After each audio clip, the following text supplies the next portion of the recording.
okay, from Israel.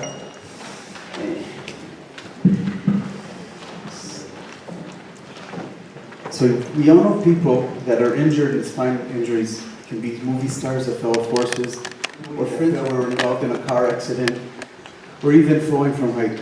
These people are paraplegic and quadriplegic, and there's not much we can do for them.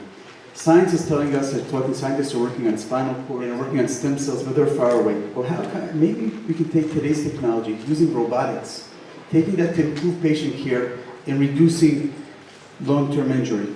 Let me tell you the story of Yosef. Yosef is an 11-year-old boy.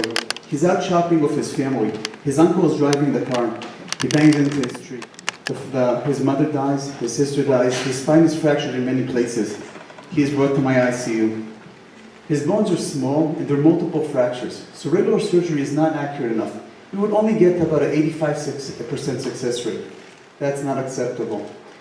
We've been using robots for many years in our hospital, but in such a comminuted fracture, with so many little pieces of bone, that will not give us the proper imaging to use at that time. So we thought maybe we'll harbor two robots. Let's take a robot that will give us real-time imaging of what's happening with his spine at any moment. And let's bring that robot and translate that technology into our everyday robot that we're using. So we took a robot which was totally designed for different surgery. It was designed for vascular surgery. And we changed the technology to bring it into the spine world. We took Yosef, we took him to the operating room, we put the screws in, and thank God we had a 100% success rate.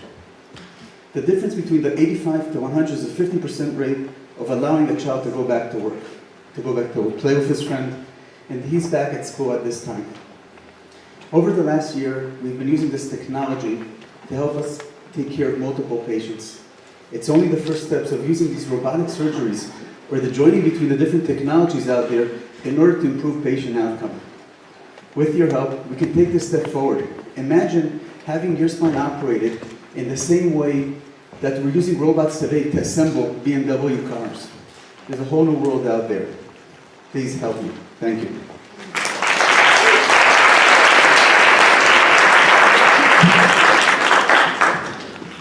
So, what's the status of the robot right now? How many people have you intervened with this? So, it's a weekly process. We're using it every week now. Last week we did a Chinese worker that fell from 6 meters and we've operated on it. Sadly, we also see the other side. I've operated a young Sunday on a girl that was transferred to us after someone else put a screw through her spinal cord. And she's not going to walk again. So we're trying to change the world in making it, at least in my small niche of spine surgery, about 1 million cases done per year, and making it a much more safer for any one of us that will need to have spine surgery in the future. The big corporations, Siemens, GE, Medtronic, have a huge amount of money in R&D for these kind of things. What's the difference between you and them? We're putting it together. So we're using the companies.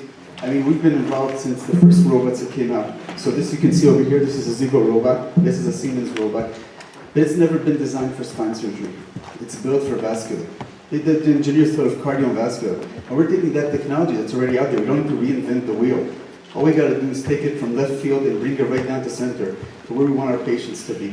We take this world, we take our engineers to sit down, change the languages of the robots in order to get into the proper decom data that we can use for other surgeries that we're doing for our patients and making it much safer for them.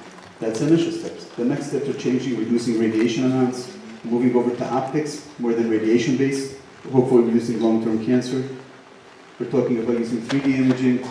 We're talking about there's a whole new world coming out there of robotics and surgery that we're hoping to step forward in the next few years. Thank you.